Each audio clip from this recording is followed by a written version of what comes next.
Hello, everybody. This is Professor Hyman for IBUS 130, Globalization and Business in the 21st Century, with a little update for you. The date is September 26th. The time is about 1:05 p.m., and this is the IBUS 130 news. We're going to cover several topics today. I'm going to recap and reflect on some of the current events commentary. Number one, feedback. I also have some feedback for you on short essay number 2. Feedback for you on short essay number 1 was already sent in an email to you, and essay 2 was a lot better. Also, some notes from behind the scenes, stuff on quizzes, stuff on projects, and then a really important one, extra credit information, and we'll summarize the extra credit information back to you again in an email at some point. Okay, so let's get started here. First topic of the day would be a recap of reflections and a note about areas that are ripe for improvement from the current events commentary number 1, which almost everybody submitted. Thank you. Here's some positives, okay? You guys did a good job of using examples of TV shows and other mass media, and in particular, I want to emphasize that the personal examples were very compelling. Personal evidence is very compelling when you're trying to convince people of something. You can't use it as, quote, scientific evidence most of the time, but it's very compelling when you're trying to make decisions, managerial decisions in some cases. So using personal examples and using your personal experience is a very positive thing most of the time. You also did a good job of referring to and utilizing your own culture and upbringing in your arguments, which is sort of a little more micro-focused comment on the use of personal examples, and that's very good. You need to be in touch with how your life relates to the lessons of university. Okay, that was the good part. How about some issues to address? What can you do better next time? Well, grammar and spelling mistakes. Work on these. I'll just be upfront with you here. There's no excuse for bad grammar and bad spelling, especially given the length of the assignments in this class. I'm giving you short-ish assignments for the sole purpose of being able to tell you I want you to craft these writing assignments, okay? When you have grammar and spelling mistakes in any submission for this class, it lowers your grade. So look over your materials, find a friend whose English language skills you trust, and have them look it over before you submit it. All right, number 2 issue to address. Some of you didn't describe well how cultural imperialism or the convergence of TV and media has affected you as an individual, which was the assignment. You just explained these ideas, cultural imperialism and convergence, as a definitional element, and that wasn't what the assignment was. So be careful to read the assignment and digest exactly what the assignment is looking for. We're grading based on the assignment. We reread the assignment before we start grading.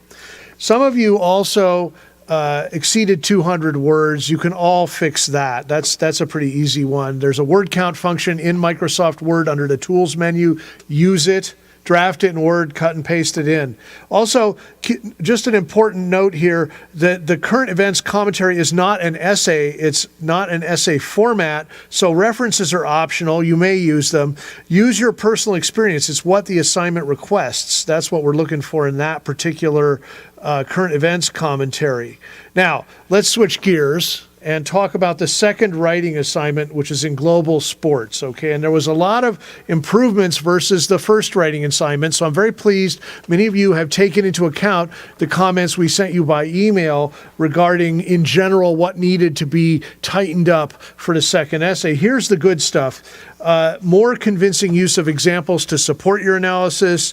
Many of you have now gotten the idea that an essay must have a clear beginning and a clear end, i.e. an introduction and a conclusion. Excellent use of examples from the book, outside sources, and again, personal experience. That's really working. Also, we're very pleased that many of you used the interview video with Laurel Priebe, who's the senior executive in Major League Baseball, as evidence to support your assertions in your analysis. Using the video will get you points. We put a lot of effort into those videos, so we want you to use them. They are rich with content. There's a lot of opportunity for you to draw insights from the video there. Okay, so what could have been better in short essay number 2? Just 2 items, okay? We gave a lot higher grades on short essay number 2, as some of you may have noticed, so that the criticism is much less than the first round for essay 1. So for essay 2, follow the citation rules, use in-text citations, refer back to the file that is available for download on iLearn, and I believe has also been emailed to all of you in the early days of the class. Some of the late adders might not have this file, but it's on iLearn for download, and that's the citations.doc file. I think it's actually citations.pdf. It's a PDF file. But do not skip making in-text citations, Heima, 2004.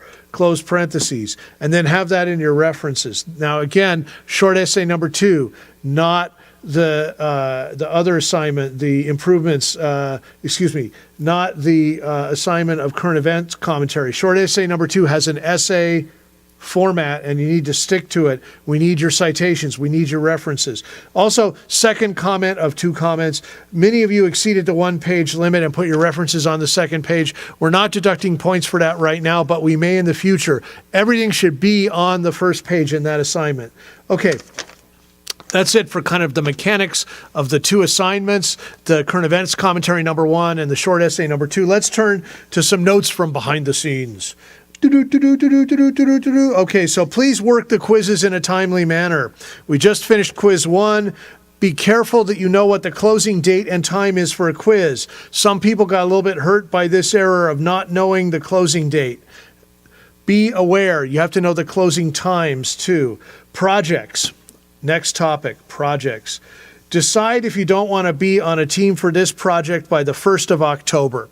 Send an email to me, bruce.a.hyman@gmail.com, telling me I prefer to work alone as an individual.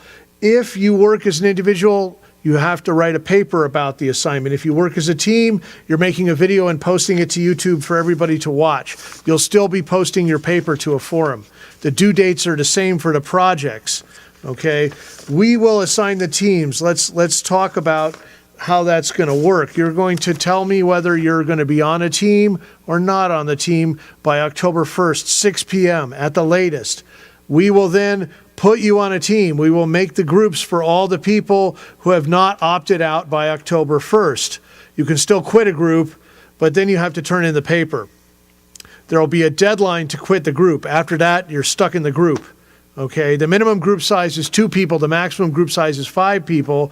We will be, again, assigning you groups, though, probably shooting for teams of 3 to 4, and we will assign the groups sometime shortly after October 1st. You will find out what group you're in. That's good because in the week of October 13th, you need to post your problem statement on the iLearn forum provided. This is graded. You need to sort out your group situation by then. Whether you're in a group or doing an individual essay, you still need to have a problem statement. So you need to post during the week of October 13th, I think it's on the 15th by 6 p.m., that your problem statement, and then we will respond to that.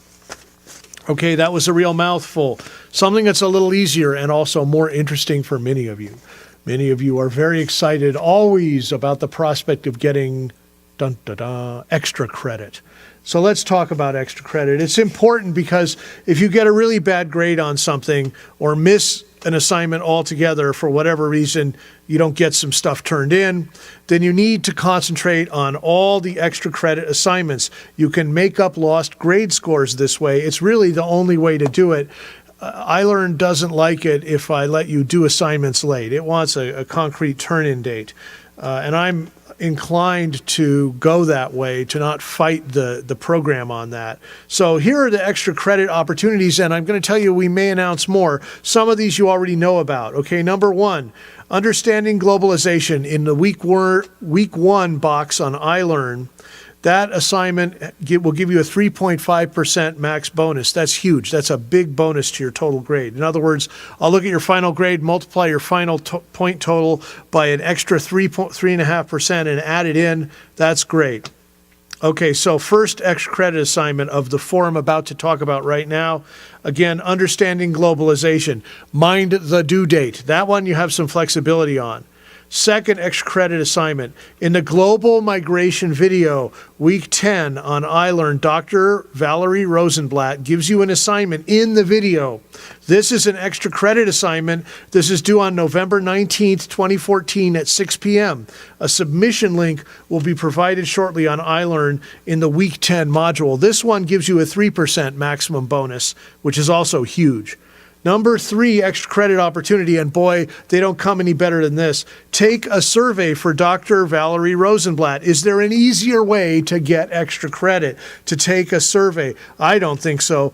The way this one's administered is a little different than the others. We will email every student a link to the survey.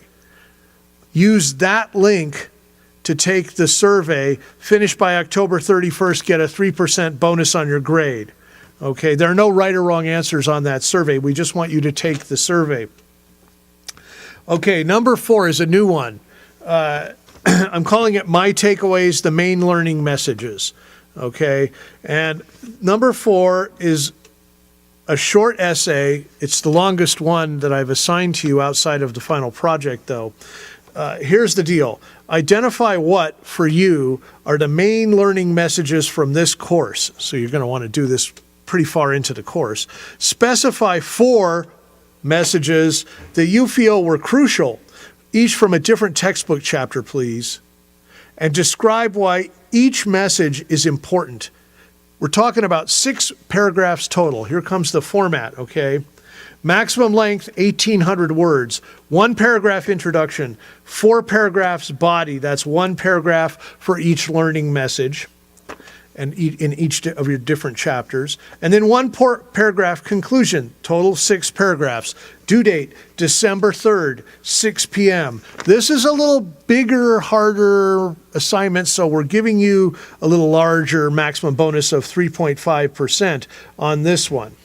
Okay, that's 4 extra credit assignments. It may be the case that more extra credit will pop up during the semester. I'm open to the possibility if some great ideas come floating in. The notion of extra credit in this online course format is if you mess up and you miss something, you don't get something turned in for whatever reason, we're giving you a chance to, quote, make it up doing these extra credit assignments. Even if you don't have a problem with missing stuff, if you want to make sure you're getting a top grade, do all the extra credit. All right. So final thoughts. Where are we today? To me, so far, class seems to be working well. We had a few minor fluctuations in the system on the launch, but those seem not to be barriers at this time. How about I tell you a little bit about my learning messages? What takeaways have I gotten as the professor coordinating this course so far? I'm sure there'll be many more learning messages for me as I take this course forward. First thing I've learned is if I want to let more people into the class substantially after the start of the semester, say more than 10 days after the semester starts, I should delay any heavy assignments until a few weeks into the course so latecomers can catch up. That's something I'm going to be working on for spring. It's great to have 2 sources of viewing the videos. That's my second takeaway lesson. It's interesting. We use both YouTube and Echo 360, which is Course Stream, to broadcast our lectures, to make them available. And if one of them is a mess, which is unlikely, but it does occasionally happen, then the other one works. If the course stream doesn't work real great for you, you can check it out on YouTube, same content. A lot of students seem to like this flexibility. I haven't had much in the way of issues on the technology side of people saying, I can't do this, how do I access that? So I think we're providing the materials in a reasonable way so you can get to them, and that makes me very happy. It was a big worry initially. Next observation, I think the book is working out well. It's deep, it's historically oriented, but it's not too deep in terms of content, and it does a fine job of scanning global problems that are related to globalization. Our faculty professors seem to complement these chapters rather than merely repeat them. And this is a big insight. Some people lecture on the chapter. We sort of lecture kind of rubbing up against the chapter. In fact, having the faculty sometimes disagree with the book or fill in neglected areas that the book missed seems to work quite well. I describe this informally as rubbing against the material critically and feeling free to not repeat what's in the book, but rather disagree with stuff that's in the book or identify things that the book should have discussed. And I think you'll see this is happening in pretty much all of the location videos and most of the classroom videos. Okay, that's it for now. Now, do you have any questions? Email me, bruce.a.hyman@gmail.com. And now I'm going to reintroduce to you, and you're going to be able to see, I think, on the video, our TA, the primary TA for this course is Gauri Hiremath, who's a second-year grad student in our MBA program. And Gauri is going to talk to you, give you a quick hint on viewing your grade so far. One of the things I don't believe I can do is tell you what your grade would be if the course ended tomorrow, but you can scan all your graded material quite easily. I'm now going to turn over the microphone in the chair to the TA, Gauri. Thank you for your attention. Hi, I'm Gauri Hiremath. I'm the TA for the IBUS 130 course. I'll be explaining to you how easy it is to view your grades in iLearn page. Just go to the IBUS 130 page in iLearn. On the top left corner, you'll see the administration block. Under that, there's a section called grades. Just click on that and you'll get the list of all the assignments and all that have been submitted and graded. You can see your current grades in that. It's just that simple. That's it. Email me if you have any questions. My email is gowrih@mail.sfsu.edu. Good. Thank you, Gauri. Bye-bye. Bye-bye.